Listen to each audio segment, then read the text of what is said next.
Il y a deux situations caricaturales. Le patient vient de faire un accident coronaire aigu.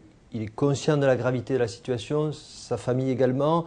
Donc tout le monde est prêt à l'aider. Il est prêt à faire une démarche importante et souvent il va passer quelques jours dans un centre de rééducation cardiaque. Cette situation de prévention secondaire, elle est assez simple, j'allais dire, puisque la famille est là pour soutenir le patient dans ses efforts diététiques de tous les jours. On peut faire remplir ce qu'on appelle le carnet des 3 jours, donc 3 jours consécutifs dans lesquels il y a une saisie à la fois de l'énergie et des différents nutriments.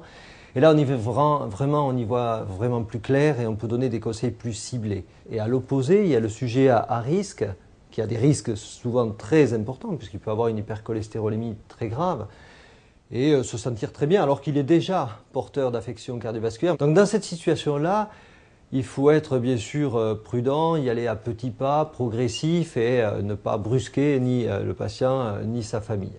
Mais bien sûr que la nutrition est une période essentielle de la discussion en consultation pour essayer de moduler ce risque. Beaucoup de choses sont à faire en France parce que tout le système de santé était jusqu'à présent tourné sur l'aigu, le curatif et pas vers les actes de prévention. Or, le médecin généraliste voit les patients à l'occasion de vaccinations, à l'occasion de petites maladies, de choses pas très sévères et c'est peut-être l'occasion d'insister sur l'hygiène de vie à ce moment-là.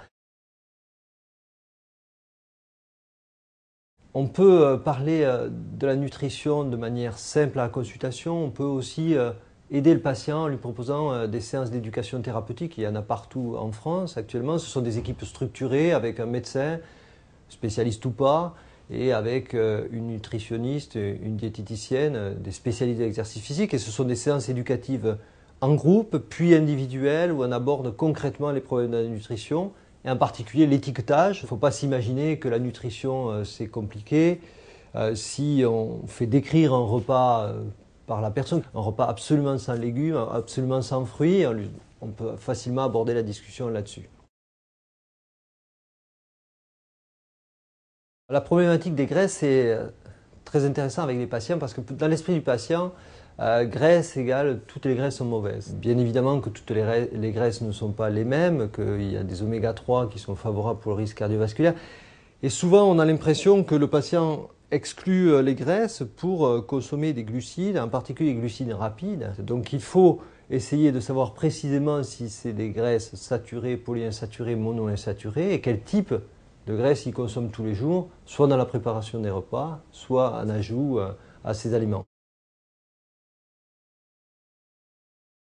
La plus grande démotivation, malheureusement, c'est l'accident coronaire ou l'accident vasculaire cérébral. La deuxième situation, c'est la prévention dite primaire, donc j'ai des facteurs de risque et je veux améliorer mon hygiène de vie. Et c'est à ce moment-là qu'on donne des conseils très simples sur le tabac, sur l'activité physique et sur la nutrition, en disant la nutrition, c'est pas dans les 3 mois qui viennent, c'est une vie, c'est depuis qu'on est petit jusqu'à l'âge adulte et manger plus d'acides gras oméga 3, une nourriture équilibrée, c'est valable sur le plan du risque uniquement si c'est appliqué tous les jours et tous les jours de votre vie.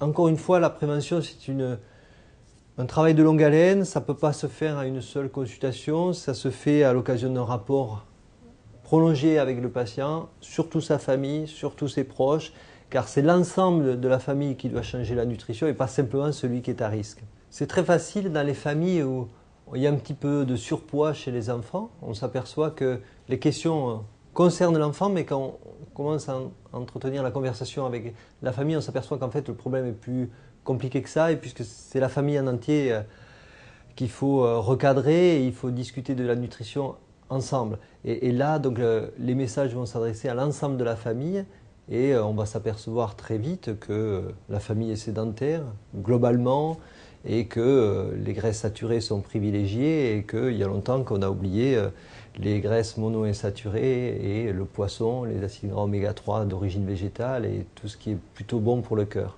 Les graisses saturées sont peut-être mauvaises, mais peut-être pas toutes. Les graisses polyinsaturées sont plutôt favorables et c'est surtout un équilibre entre les graisses saturées et c'est un équilibre au sein des glucides et des protéines également. Il arrive très souvent qu'on voit le patient tout seul, le patient qui a son hypercholestérolémie, son diabète, son syndrome métabolique et c'est vrai qu'on est un petit peu démuni parce que Le patient nous dit bah, c'est mon épouse qui fait la cuisine ou je m'en occupe pas, je fais pas les courses et donc on lui dit mais est-ce que ça serait pas plus simple qu'on vous revoie la prochaine fois en famille pour qu'on aborde ensemble les problèmes. Et c'est vrai que si le message est communautaire au sein de la petite communauté qui se rassemble autour du cabinet de consultation, le message a sûrement plus de chances d'être efficace.